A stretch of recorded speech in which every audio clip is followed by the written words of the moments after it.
Un saludo a todos nuestros auditores. Estamos comenzando un capítulo más de nuestro programa, Un Instante con las Sagradas Escrituras, que se transmite a través de la radio Pinamar en el 107.9 de la frecuencia modulada, en compañía de mi hermano Andrés. ¿Cómo estás, Andresito? Muy bien, Carlito, muchas gracias. Muy contento una vez más de estar avanzando en este estudio del Evangelio de Mateo. Ya casi terminando el capítulo 21. Así es.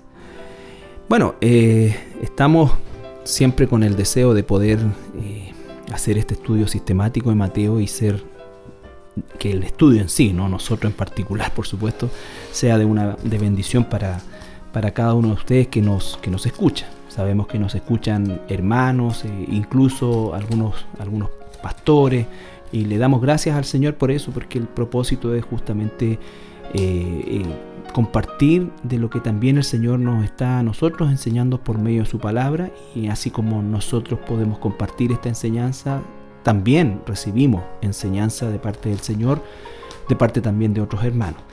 El día de hoy y por supuesto, también hay auditores que no son cristianos, ¿no es cierto?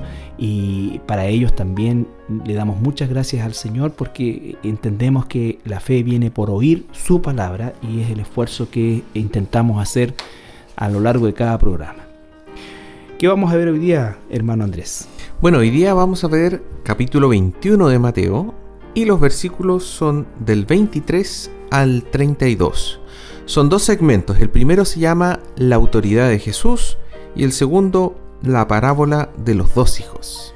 Bien, damos lectura entonces al versículo 23 del capítulo 21. Dice: Cuando vino al templo, los principales sacerdotes y los ancianos del pueblo se acercaron a él mientras enseñaba y le dijeron: ¿Con qué autoridad haces estas cosas? ¿Y quién te dio esta autoridad? Respondiendo, Jesús les dijo: Yo también os haré una pregunta, y si me la contestáis, también yo os diré con qué autoridad hago estas cosas. El bautismo de Juan, ¿de dónde era? ¿Del cielo o de los hombres? Ellos entonces discutían entre sí diciendo: Si decimos del cielo, nos dirá: ¿por qué pues no le creísteis? Y si decimos de los hombres, tememos al pueblo, porque todos tienen a Juan por profeta. Y respondiendo a Jesús dijeron: No sabemos. Y él también les dijo: Tampoco yo os digo con qué autoridad hago estas cosas. Pero, ¿qué os parece?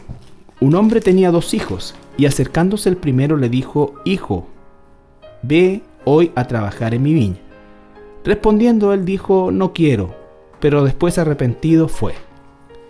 Y acercándose al otro le dijo de la misma manera, y respondiendo él dijo: Sí, Señor, voy, y no fue. ¿Cuál de los 2 hizo la voluntad de su padre? Dijeron ellos: el primero. Jesús les dijo: De cierto os digo que los publicanos y las rameras van delante de vosotros al reino de Dios. Porque vino a vosotros Juan en camino de justicia, y no le creísteis, pero los publicanos y las rameras le creyeron, y vosotros, viendo esto, no os arrepentisteis después para creerle. Ahí estamos.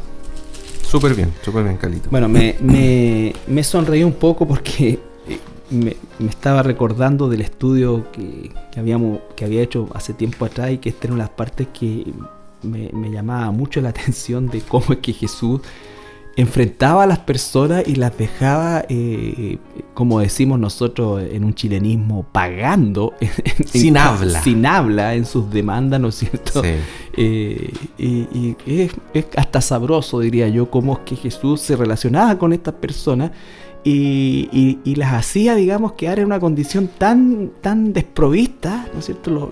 Los desarmaba con tanta sabiduría, pero a la vez una sabiduría tan doméstica, si pudiéramos decir nosotros. No está usando nada, digamos, elaborado, ni tampoco sofisticado, sino que con una conversación sumamente doméstica, pero deja ver principios que son absolutamente espirituales y de una profundidad tremenda.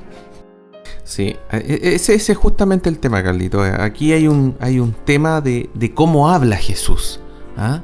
Y particularmente con la autoridad, ¿ah? En la primera parte, por lo menos del versículo 23 al 27, vemos que se habla mucho del tema de la autoridad, y esa autoridad en el fondo es el permiso que una persona tiene, es el privilegio, es el poder, el control, es la influencia. En cierto sentido estamos hablando de una jerarquía, ¿cierto? Porque la persona que tiene mayor autoridad es una persona que tiene mayor responsabilidad, ¿ya? Ya sea en todo ámbito, sea en el ámbito de la casa, en el ámbito del trabajo, en el ámbito de la iglesia también, en el ámbito de las escuelas, ¿cierto? Tenemos personas que tienen una mayor autoridad. Y esas personas tienen una autoridad que les ha sido entregada. Entonces, justamente esta lectura inicial, ¿cierto?, habla de la autoridad con que hablaba Jesús. Y como dices tú, uno llega a como darle vergüenza. A mí me da un poco de vergüenza lo directo y confrontacional que fue Jesucristo con los escribas y fariseos. Y bueno, por algo lo mataron, sí, obviamente. Por algo su deseo era tan de tanto odio hacia Jesús. Y encontramos algunos versículos como por ejemplo Mateo 28:18, que dice: y Jesús se acercó y les habló diciendo: toda potestad me es dada en el cielo y en la tierra. Y a veces la palabra autoridad en el griego, que son dos palabras, digamos, pero a veces es traducido como autoridad, a veces es traducido como potestad. Pero este tipo de declaraciones de Jesús, ¿cierto?, diciendo: toda potestad, todo poder, toda autoridad me es dada en el cielo y en la tierra. Y ese tipo de declaraciones son radicales, Carlitos. Absolutamente. Es lo que marca la diferencia de Jesús con cualquier liderazgo al que se le quiera comparar o se le quiera igualar, de todo tipo. No estoy hablando solamente en el ámbito religioso, sino que en el ámbito del liderazgo político, el liderazgo que sea. O sea, una persona que declare o lo diga o declare, valga la repetición, ¿no es cierto?, con tal convicción, el tener toda la autoridad. Yo creo que usted cada palabra la pueda aquilatar a las declaraciones de Jesús. Dice: él tiene toda autoridad en el cielo y en la tierra, es decir, absoluta desde el punto de vista de la condición de autoridad, y también absoluta desde el punto de vista, si quisiéramos nosotros, territorial de esa autoridad, porque un presidente, por ejemplo, tiene una autoridad, ¿no es cierto?, en un territorio bien delimitado. Claro, dentro de los límites de su país, su nación. Exacto. Pero aquí estamos hablando que Jesús dice que Él tiene toda la autoridad sobre todo el planeta, sobre toda la tierra y sobre todos los planetas y sobre todos los cielos de los cielos. Entonces, o Jesús era un tipo loco o realmente decía la verdad. No hay forma de ubicar a Jesús en un espacio intermedio, que es el deseo de todas las filosofías, de ponerlo solamente como un gran maestro, un hombre que nos enseñó a ser bueno con la gente. ¿Qué es lo que hacemos con una declaración de esas características, de este calibre, sí, digamos? Sí. Ese es el punto. O sea, cuando conocemos a Dios y específicamente a Jesús, el Hijo de Dios, que es, como dice la palabra también, la imagen física, viva de Dios, en todo el amplio sentido de la palabra, la pregunta es que, ¿qué hacemos con sus declaraciones? O sea, ¿cuál es la decisión que nosotros podemos tomar? No puede existir en este caso una neutralidad. No, las declaraciones de Jesús no nos permiten hacer decisiones o tomar posiciones, mejor dicho, de carácter neutral. Porque si hacemos eso, lo que estamos diciendo es, le estamos rechazando, le estamos negando. Ese es el problema que hay hoy en día tan común, Carlito, con el yo pienso, yo creo, yo siento que Jesús fue un sabio, fue un guía, fue un hombre muy bueno, etcétera, digamos. Porque cuando uno lee la palabra, y por eso es tan importante leer la palabra, uno ya sabe lo que dijo Jesús. Y por lo tanto ya no vale el yo pienso, yo creo, yo siento, sino que escrito está. Así es. Toda potestad me ha sido dada en el cielo y en la tierra. Por lo tanto, ¿qué es lo que vamos a hacer con esa declaración?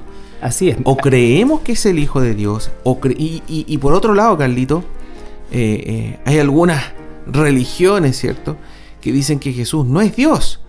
Pero con una declaración de esta magnitud, ¿cómo no va a ser Dios? A ver, toda potestad me es dada en los cielos y en la tierra. Es decir, Jesús claramente estaba sujeto a Dios Padre. Pero el poder que tenía no era de un ángel, Exacto. no era de un ser espiritual. Era de Dios, es de Dios. Es de Dios, Dios Hijo, que está sujeto a Dios Padre, obviamente. Por causa del plan de salvación. Así es. Pero esas son el tipo de declaraciones. Entonces, aquí tenemos nosotros, tal como dices tú, este dilema de la autoridad.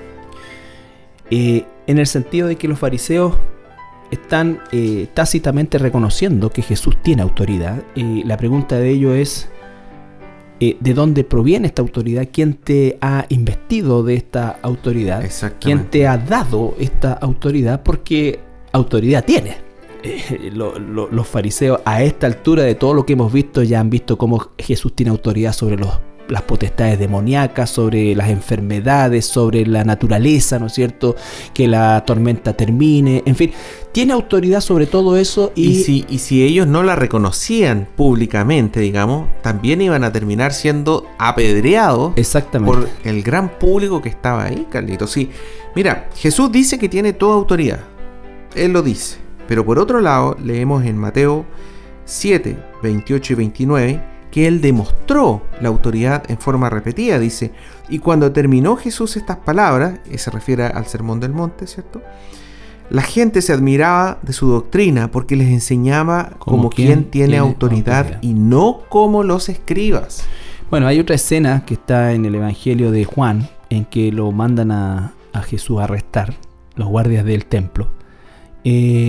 A veces la gente se confunde cuando en la Biblia aparecen guardias, no siempre son romanos, y la gran mayoría de las veces no son romanos, ¿no es cierto?, sino que son guardias del templo, que tenía, claro, exactamente, que tenía una especie de policía propia que se encargaba de los asuntos religiosos de Israel. Lo que vimos en los capítulos anteriores, que no podían entrar gentiles a cualquier parte, que las mujeres llegaban hasta cierta otra parte, etcétera, digamos. Exactamente. Y esta policía era obviamente de alguna manera armada, que es, ya no estamos adelantando, pero es que es la guardia que va a buscar a Jesús al huerto de Getsemaní, que no era una guardia romana, era una guardia del templo, ¿ya? Era una guardia del templo. Bueno, el tema es que mandan a esta guardia o a una guardia a buscar a Jesús y a aprenderlo, pero cuando vuelven, los fariseos les preguntan, bueno, ¿y por qué no traen a Jesús arrestado? Y dice, lo que pasa es que él habla con autoridad. Esa autoridad de las palabras de Jesús, la autoridad que el Padre le da a Jesús porque es Dios. Entonces, en esa autoridad es en la que en definitiva, o de esa autoridad es la que los fariseos están de alguna manera demandando el origen de esa autoridad. Así es. Tanta autoridad, Carlito, porque mira, Mateo 9:8 dice, después de que Jesús sanó a una persona, dice, y más encima después de sanarla, le dijo, tus pecados te son perdonados. Sí. Entonces dice, y la gente al verlo se maravilló y glorificó a Dios, que había dado tal potestad a los hombres. Uh-huh. Es la potestad o es la autoridad de perdonar pecados. Jesús también tenía esa autoridad. En el caso de Juan, capítulo 1, versículo 12, dice, mas a todos los que le recibieron, a los que creen en su nombre, les dio potestad de ser hechos hijos de Dios. Le dio potestad también. Jesús tiene la autoridad, la potestad de ver quiénes son hechos hijos de Dios. Le dio la potestad de asignar la salvación en el fondo. En definitiva, exactamente. Entonces, toda esa autoridad es la autoridad que tenía Jesús, que no solamente la dijo, porque mucha gente puede decirla, sino que además la demostró. Eso es, pero fundamental.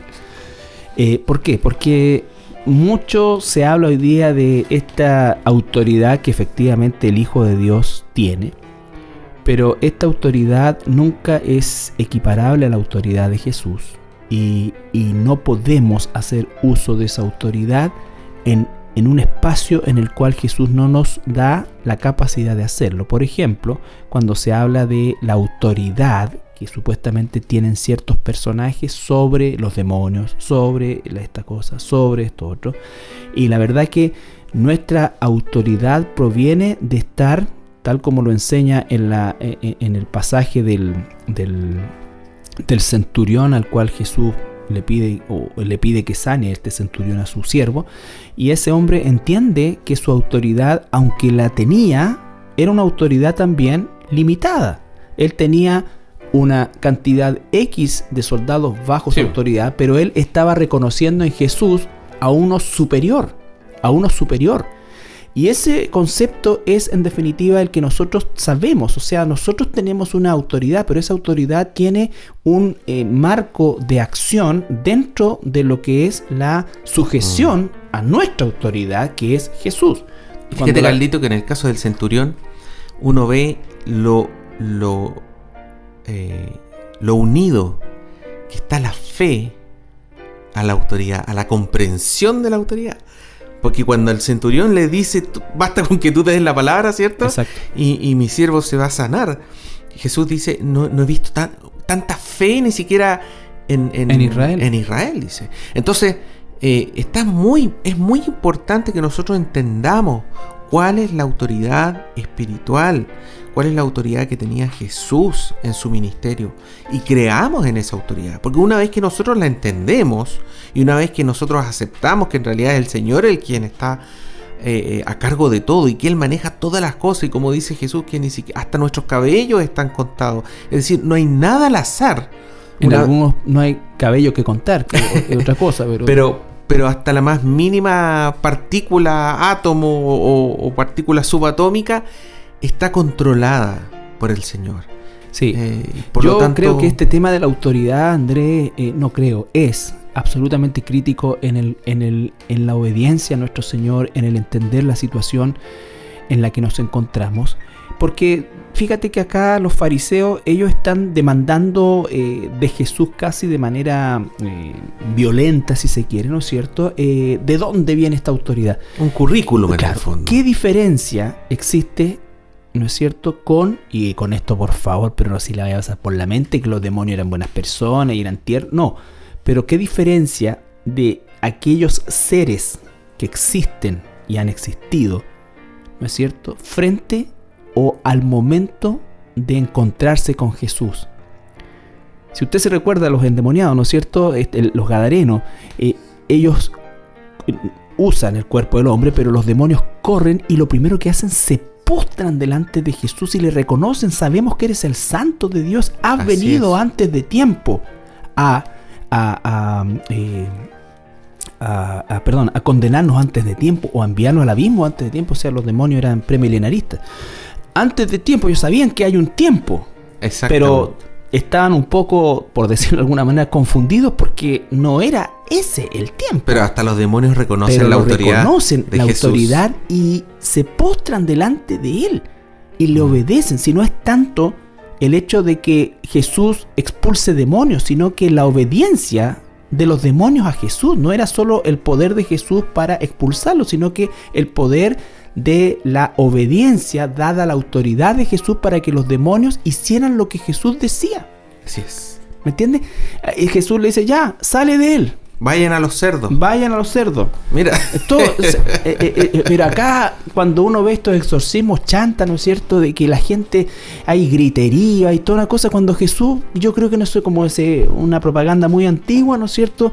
Dice, ni se movió su escritorio. O sea, es una cosa que tenía que ver con su autoridad. Basta que tiene con su palabra. Con su palabra, el poder de la palabra de Dios. Calmaba las aguas. En el mar de Galilea. Y los discípulos, cuando van, ya que estás tocando ese pasaje, ya ellos les dio más miedo la calma que Jesús produjo que la tempestad que estaban viviendo.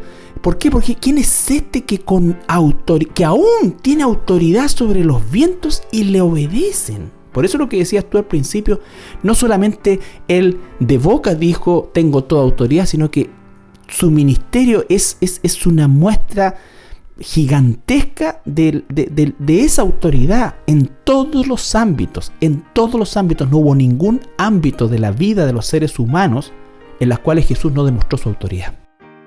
Bueno, y por otro lado, Carlito, nosotros tenemos la autoridad del sistema judío que existía en esa época, ¿cierto?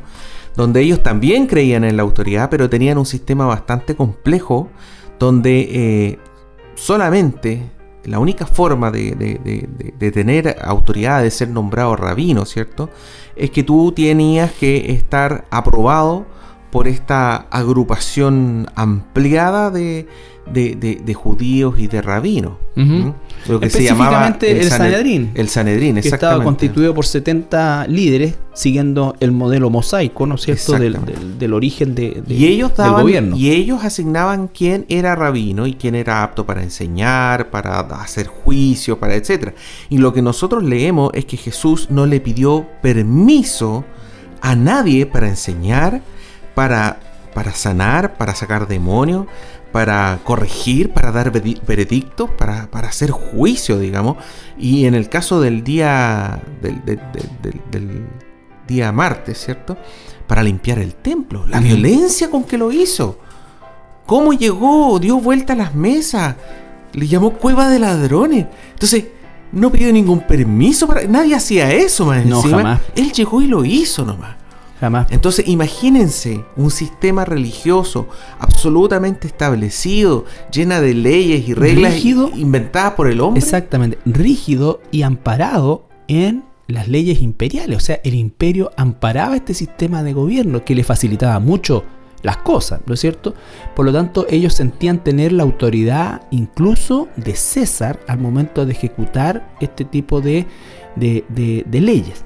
Ahora, un dato al margen, y se los doy, ¿no es cierto?, porque a partir de la lectura que estaba realizándose ya bastante tiempo de la cultura judía, de los usos y costumbres de la cultura judía, este sistema de autoridad que obviamente determinaba quién podía hacer tal o cual cosa o aspirar a tal o cual puesto o entrar a este círculo, a esta casta, ¿no es cierto?, era sumamente corrupto porque se movía casi única y exclusivamente entre los familiares de estos ya grupos establecidos, No existía prácticamente la posibilidad de que un plebeyo, si queremos decirlo de alguna manera, ¿no es cierto?, del pueblo, pudiera siquiera aspirar a poder ingresar dentro de esta casta exclusiva. Muy parecido a lo que ocurre hoy día. Eso te iba a comentar. Hoy en día tengo entendido que los judíos, cuando están estudiando para ser rabino, etcétera, se ponen estos mismos gorritos. ¿Cómo se llama? La kipá. La kipá. Y los colores que tienen las kipás son distintos, digamos, y tienen distintos diseños. Y eso tiene que ver con cuál es el rabino al cual ellos están siguiendo. Entonces, cuando tú decías, bueno, ¿y quién te da esta autoridad? Bueno, que yo vengo de tal grupo, la escuela tanto, del rabino tanto, de las enseñanzas de este rabino, y que aquí y allá es de la Mishnah. Entonces, ese es mi pedigrí, por así decirlo. Exactamente. Pero aquí el Señor no, se saltó. Por eso cuando el apóstol Pablo, si uno se acuerda en Filipenses, cuando él hace un contraste en su posición frente a su casta o a su pedigrí, como decías tú muy bien, él dice: yo tenía mucho de qué confiar en la carne, yo era judío de judío, hebreo de hebreo, ¿no es cierto?, nacido, circuncidado, criado a los pies de Gamaliel, bla, bla, y todo esto que finalmente él dice, todo esto ahora lo considero estiércol al lado de lo que es verdaderamente eso, pero así es como se generaba el acceso al poder. Al poder, sí. ¿No es cierto? Bueno, haciendo un resumen, Carlito, nosotros estuvimos leyendo las semanas anteriores que el día domingo aproximadamente Jesús llegaba a Betania, ¿cierto? Pasaba la noche ahí con María, Marta y Lázaro, ¿cierto? Los tres hermanos. El lunes por la mañana va en dirección al templo. Y parece que la mayor era Marta. Y hace esta entrada triunfal, ¿cierto? Hosana en las alturas, bendito es el que viene en el nombre de Jesús. Hablamos que eran por lo menos 1 millón de personas que estaba ahí, lleno el lugar, atestado por todos lados, ¿cierto? La gente queda pero totalmente exaltada con este Mesías que viene a salvarnos de la opresión romana, ¿cierto? Exactamente. Y luego Jesús vuelve a Betania y el día martes, en primer lugar, maldice a la higuera. Eso es lo que aparece en Marcos 11. El día martes en la mañana maldice la higuera y luego llega al templo y hace la limpieza del templo. Exactamente. ¿Cierto?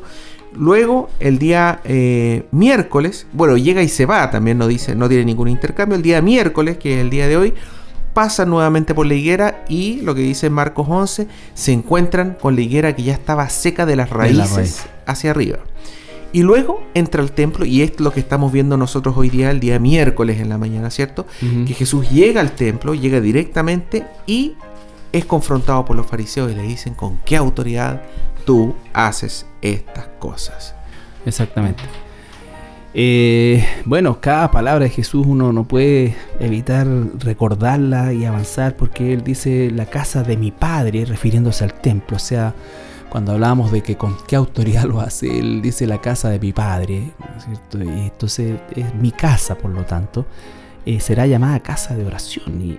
Y eso llama la atención porque, tal como dices tú, los controles para acceder a las inmediaciones del templo eran sumamente estrictos. Y por supuesto también Jesús no le pedía permiso a nadie, no escatimaba en acceder a cualquier lugar donde él quisiera estar. Y en ese sentido, ¿no es cierto?, seguramente la interpelación que le hacen los fariseos acá no debe haber sido los mejores términos. Ellos no estaban manifestando una duda, sino que lo que querían era justamente un enrostramiento. Enrostramiento y hacerlo caer, como dice la Escritura. Fíjate que en el paralelo, Lucas 21 al 2, habla de que, dice: sucedió un día que, enseñando Jesús al pueblo en el templo y anunciando el evangelio, llegaron los principales sacerdotes y los escribas con los ancianos y le hablaron diciendo: dinos con qué autoridad haces estas cosas, o quién es el que te ha dado esta autoridad. Pero Jesús no estaba callado, él estaba anunciando el evangelio, la palabra, todo lo que ha estado haciendo su ministerio hasta ahora, digamos. Y Marcos 11:27 dice: volvieron entonces a Jerusalén y andando por el templo. Jesús estaba predicando el evangelio mientras iba caminando. Ese andando es caminando también, dentro de la zona del templo. Y no se olvide que era un espacio sumamente grande, varias hectáreas. Entonces podemos imaginarnos un espacio bien grande, pero bien atestado. Exactamente. Y Jesús caminando y enseñando el evangelio. Uh-huh. Y es en ese momento cuando los escribas lo confrontan, y la respuesta de Jesús es como bien decías tú, es bastante interesante, digamos, como Jesús le responde. Es como bien tradicional en el mundo judío responder con una pregunta. Sí, ahora Jesús aquí dice, ¿no es cierto?, versículo 24: yo también os haré una pregunta, y si me contestáis, también yo diré con qué autoridad hago estas cosas. O sea, esa forma de relacionarse Jesús es tan llamativa, ¿no es cierto? Porque seguramente, como lo dijimos, este enrostramiento no fue en los mejores términos. Sin embargo, Jesús no se amilana con esto, sino que él responde, ¿no es cierto?, con un hebreísmo que es otra pregunta, pero una pregunta que en definitiva los va a llevar a los fariseos a quedar entre la espada y la pared, y desarmando completamente el propósito de los fariseos, que era dejar a Jesús entre la espada y la pared, como constantemente lo hacen, como el tema de la mujer adúltera, como el tema, ¿no es cierto?, del pago del tributo, como todo esto que eran situaciones en las cuales buscaban, ¿no es cierto?, capciosamente que Jesús pisara el palito y cayera y dijera alguna cosa que ellos consideraran equivocada. Pero Jesús aquí los deja a ellos entre la espada y la pared, y son ellos los que tienen que entonces tomar una decisión frente a la pregunta de Jesús, ¿no es cierto? Juan el Bautista, ¿no es ¿era cierto? de Dios o del ser humano? Exacto. Y si de ellos decían era de Dios, ¿por qué no le obedecieron? ¿Por qué no le obedecieron? Y ojo, que Juan el Bautista afirmó en más de una ocasión de que Jesucristo era el Mesías. Sí. Bendito es el que viene en el nombre del Señor. He aquí el Cordero de Dios que quita el pecado del mundo. Exactamente. Yo no soy digno de desatarle. Entonces, no solamente ellos rechazaron a Juan el Bautista, sino que además ellos también rechazaron lo que decía Juan el Bautista, que era que Jesús era el Mesías. Sí, aunque se piensa que había un segmento de los fariseos que digamos, eran discípulos escondidos de Juan, la realidad era que para los discípulos, para los fariseos, Juan el Bautista era un problema, no era un elemento absolutamente discordante dentro de las relaciones que ellos mantenían con la casta política, ya sea los gobernantes títeres como los Herodes, ¿no es cierto? Y por supuesto también con el Imperio Romano. Todo esto generaba un ruido pero a la vez los fariseos no querían que el pueblo se les viniera encima, porque el pueblo consideraba a Juan un profeta. Y entonces, nuevamente, millones de personas. Exactamente. Entonces no es cualquier día, no es cualquier ocasión. Aquí los fariseos se vieron, como bien dices tú, entre la espada y la pared. Uh-huh. Si se llegaba a tirar el pueblo encima, ellos perdían todo el poder. Perdían todo el poder. Y además que piensa tú que el pueblo ya estaba envalentonado contra esto, ¿no es cierto? Justamente por las enseñanzas de Jesús, por este caudillismo que le estaban atribuyendo a Jesús como una forma de hacer un cambio social, no entendiendo por supuesto la razón de los dichos de Jesús, sino que quedándose principalmente con el resultado de esto, que era fariseos absolutamente descolocados, desarmados, y el pueblo escuchando esto, y el pueblo entonces reconociendo lo que probablemente era el cominillo, pero que nunca alguien se había atrevido a confrontarlos, porque eso significaba obviamente caer en manos de la ley propiamente tal. Yo me imagino, Carlitos, el silencio que se produjo esperando la respuesta de los escribas y fariseos, cuando dice versículos 25 y 26 que discutían entre ellos. Ese momento, digamos, de haber sido muy tenso. La pregunta que dio Jesús y la espera. A ver, ¿qué es lo que van a responder? Sí, y por primera vez quizás ellos fueron honestos y dijeron, no sabemos, pero después de haber cavilado un buen rato y haber buscado seguramente una forma distinta de salir del problema, pero con toda la inteligencia que sin duda también tenían estos hombres, ¿no es cierto? Porque no era gente ignorante, sino que era gente muy preparada y muy inteligente también. Y esa, Carlito, es como la posición más cómoda. A mí, yo, desgraciadamente, no me puedo quitar de la cabeza a todas estas personas que políticos, más que nada, que se declaran agnósticos. Claro. Agnosis quiere decir sin conocimiento. Agnosis, agnóstico, sin conocimiento, es decir, ignorantes. Es un poco lo mismo que están haciendo acá, pero esa es una ignorancia por conveniencia. Lógico. Porque si tú te declaras ateo y quieres ser, como es en el caso de nuestra presidenta de la nación, tú quieres ser presidente y te declaras ateo, vaya que sí, la gente que cree en alguna deidad, cualquiera que sea, exacto, digamos, la gente religiosa, se va a ir en contra. Exacto, pero en cambio el término agnóstico y por otro lado, amplio. Y por otro lado, si tú te declaras de alguna religión en particular, vas a tener varios de otros los ateos o de otras religiones que van a levantarse y van a decir cómo es posible. Entonces, lo mismo que dijeron acá los escribas y fariseos. No sabemos. No sabemos. Claro. No ¿Usted sabemos. sabía que su hijo tenía estos negocios? No tenía idea. Usted sabe, no sé. Soy agnóstico. Bien, vamos a la pausa musical en nuestra alabanza y regresamos. Bien, continuamos después de esta hermosa alabanza con este estudio apasionante del Evangelio de Mateo, y específicamente en este tiempo ya, ¿no es cierto?, en que está, tal como decía Andresito, ¿no es cierto?, a la mitad de la semana y ya el clima en relación a Jesús, la temperatura está alta, ¿no es cierto? Y aquí vamos a ver de aquí en adelante, no hoy, pero de aquí en adelante también, cómo es que se empieza a forjar ya, no diría yo a forjar, sino que a concretar los deseos de eliminar a Jesús, ¿no es cierto? Para ya finalmente dar un corte, acomode lugar esto. Ya esto no tiene vuelta, ¿no es cierto? Esto ya creció de tal magnitud y la única forma es eliminar a este hombre. Bueno, la respuesta que dieron los escribas y fariseos y ancianos que leíamos nosotros, ¿cierto? O sea, habían representantes, todo tipo de representantes del Sanedrín. El decir no sabemos es la vergüenza más grande para los religiosos. Uh-huh. Ellos se inflaban el pecho con saber de memoria el Pentateuco, tenían que saberlo de memoria, escudriñaban el significado de palabra por palabra. Hay estudios de aquella época donde ellos contaban cuántas veces una palabra era usada, al principio, al medio, al final, dónde se utilizaban las diferentes palabras, es decir, un estudio pero absolutamente exhaustivo colectivo del Pentateuco, de los primeros 5 libros. De la ley. De la ley, ¿cierto? En el caso nuestro del Antiguo Testamento.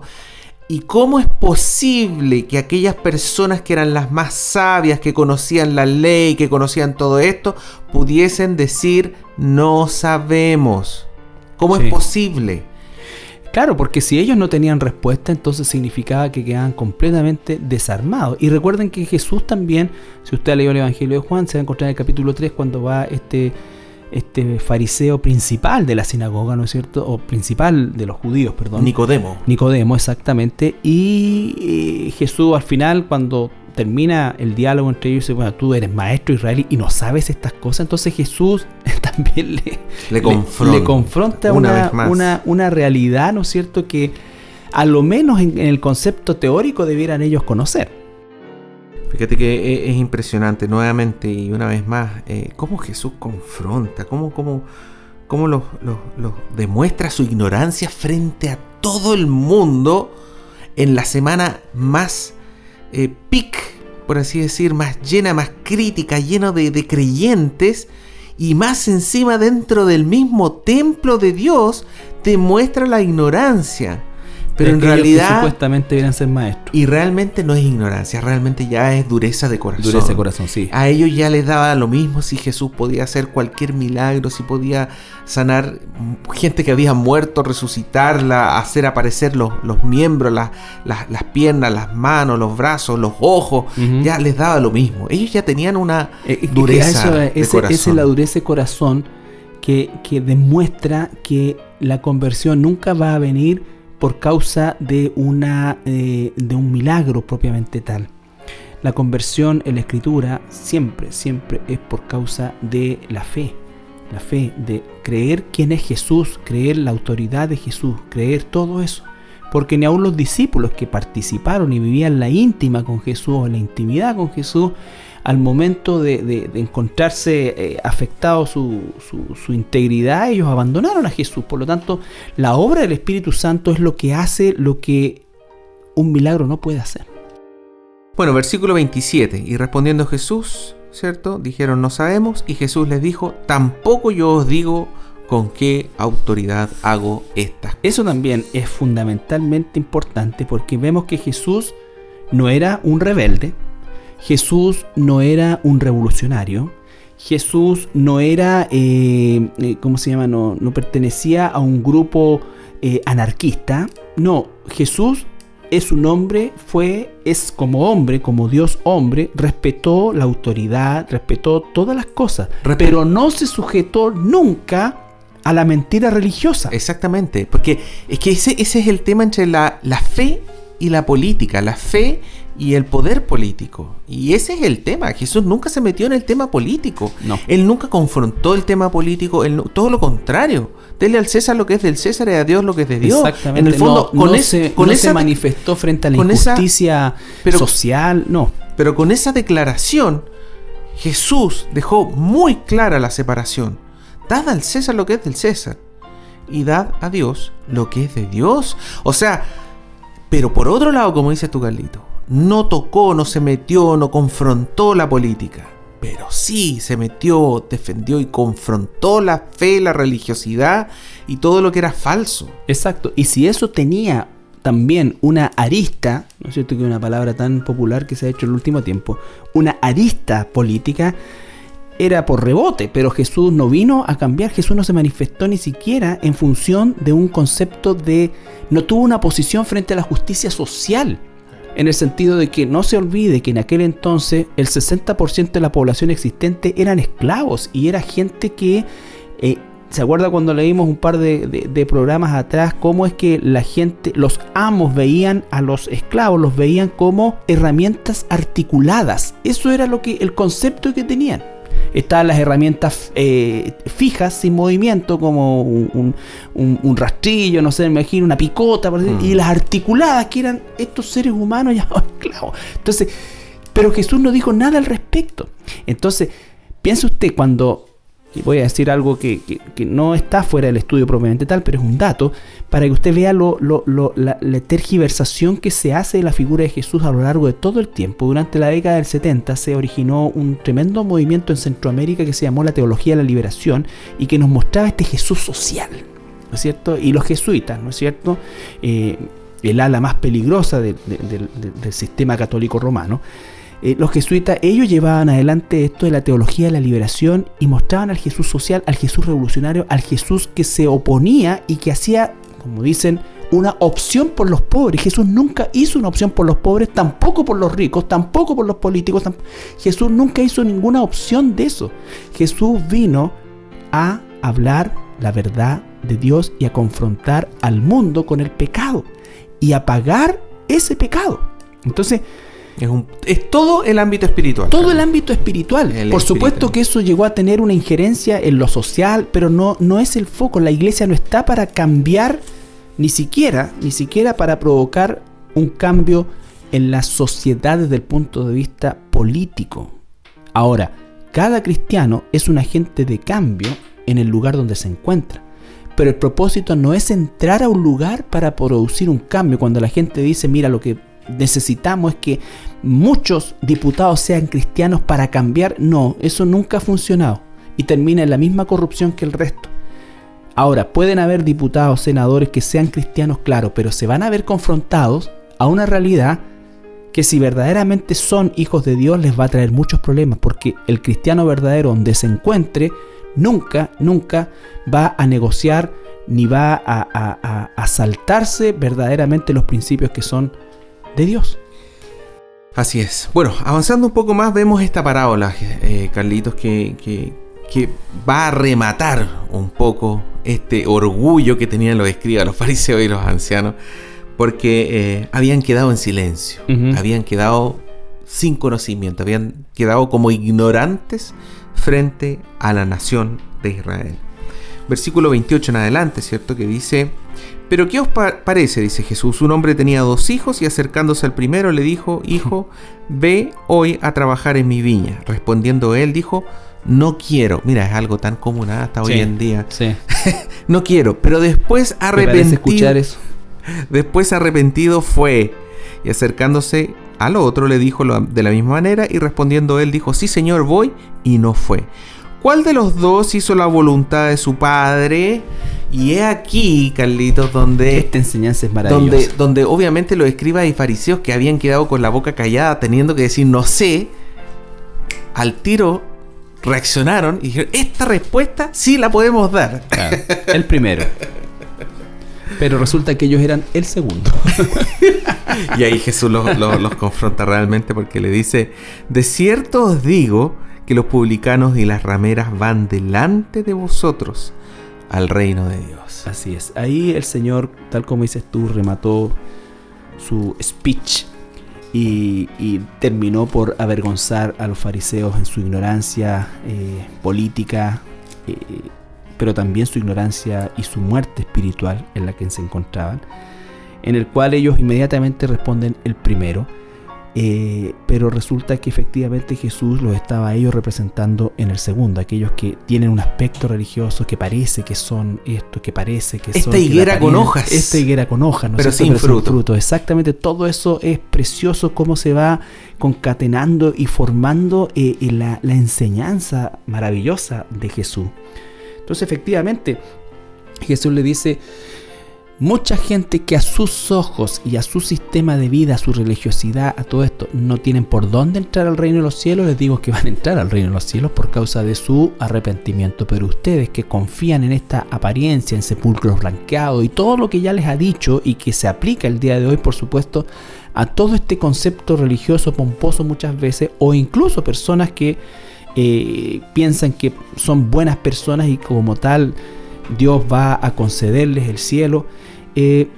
Todo eso queda en el suelo, porque efectivamente el Señor no se impresiona ni cómo nos vestimos, ni qué hacemos, ni vemos la parábola del fariseo y el publicano, ¿no es cierto? Que este hombre habla y dice: Señor, te doy gracias porque hago esto. Y no soy como este y no otro. más encima, no soy como este. Entonces el otro lo único que dijo: Señor, sé propicio a mí que soy pecador. Y Jesús dice fehacientemente y con firmeza que el segundo es el que sale y se va y regresa a su casa perdonado. El primero sale más condenado que como entró. Más condenado. Fíjate, Carlito, que los publicanos eran considerados la máxima traición, porque eran judíos que cobraban impuestos a los judíos para luego dárselos a los romanos. Claro, y se enriquecían porque obviamente el sobrecobro, el cobro sobre, ¿no es cierto?, lo que era el impuesto, ellos manejaban o producían su riqueza desde ahí. Claro, desde se ahí, quedaban claro, con el exceso. excedente. Y por otro lado, las rameras era la máxima, ¿cómo se puede decir? El máximo pecado sexual, la máxima inmoralidad. Exacto, ahora son actrices de televisión. Ay, no, perdón. Borra eso, Pablito. Pero tenemos la máxima traición, los máximos traidores, con los máximos inmorales, y Jesús va y les dice: ellos van delante de ustedes al reino de los cielos. Ojo, no le está diciendo que los fariseos van a entrar al reino de los cielos, lo que le está diciendo es que en el fondo ellos ya han adelantado camino. ¿Por qué? Porque ellos se han arrepentido. Y eso es lo que aparece después, ¿cierto? Porque vino Juan en camino de justicia. A todo esto, versículo 32 está respondiendo a la pregunta que le hizo a los fariseos y que ellos dijeron: no sabemos. No sabemos. Versículo 32, Jesús se la responde: porque vino a vosotros Juan en camino de justicia, por lo tanto era de Dios, y no le creísteis, pero los publicanos y las rameras le creyeron, y vosotros, viendo esto, y este es un punto importante, viendo esto, no os arrepentisteis después para creerle. ¿Por qué ellos no creyeron en Juan el Bautista? Ahí está. Porque vieron que los publicanos y las rameras le creyeron a Juan el Exactamente, porque era el tipo de gente que atraía Juan. Porque Claro. Juan hacía un llamado bastante tosco, no era un llamado sutil, ni era un llamado, ¿no es cierto? Era un llamado muy tosco, pero el llamado era al arrepentimiento. Él llamaba al arrepentimiento. Entonces, todos estos personajes veían su condición y por supuesto era evidente que en su condición lo que necesitaban eran arrepentirse. Ahora, los fariseos veían su condición y sentían que no tenían nada de qué arrepentirse, que ellos lo estaban haciendo perfecto. De hecho, Jesús le dice: no, si yo he venido aquí a sanar a los que están enfermos, ¿no? Claro, ¿Ah? O sea, casi como un chiste, como Claro, porque ellos juraban que no estaban enfermos. Exactamente. O sea, estamos sanitos. Entonces todo esto, bueno, vamos a tratarlo durante lo que nos queda de este evangelio, ¿no es cierto?, maravilloso. Y vamos a ir a la próxima pausa musical y regresamos ya para despedirnos. Bien, estamos ya de regreso y queremos despedirnos y agradecerles siempre su sintonía. Y nos encontramos, Dios mediante, ya la próxima semana en nuestro programa Un Instante con las Sagradas Escrituras. Me despido, hermano Andrés. Así es. Saludos una vez más a todas las personas que nos escuchan. Recordar el énfasis de lo que acabamos de leer, Carlito, el tema de la autoridad de Así Jesús. es, la autoridad. Lo importante de la autoridad y lo importante del arrepentimiento. No basta con una oración de fe, no basta con en algún momento de mi juventud haber hecho una decisión por Cristo. No, aquí se requiere un arrepentimiento profundo. Y esa es la clave, que dé fruto. esa es la clave, ¿no es cierto?, de la enseñanza de la higuera con hojas pero sin fruto. Desgraciadamente, las hojas no reemplazan el fruto. El fruto es lo sobrenatural. Bueno, muchas bendiciones y si Dios quiere nos vemos en el próximo programa. Amén, que el Señor le bendiga. Un Instante con las Sagradas Escrituras es un programa que forma parte del Ministerio Radial de la Iglesia Cristiana La Serena en Chile. Semana a semana, el pastor Carlos Flores y el hermano Andrés Bodini nos enseñan un poco más de la palabra de Dios. Nuestro sincero deseo es que usted pueda animarse a estudiar con nosotros y escudriñar la Biblia. Si desea volver a escuchar este programa o algún capítulo anterior, visite nuestra página web www.iglesiacristianalaserena.cl en la sección radio. Para contactarse con nosotros, visítenos en Francisco Aristía 2806, San Joaquín, La Serena. O bien puede escribirnos al correo radio@iglesiacristianalaserena.cl radio@iglesiacristianalaserena.cl. Nos encontramos en la próxima oportunidad para juntos disfrutar de un instante con las Sagradas Escrituras.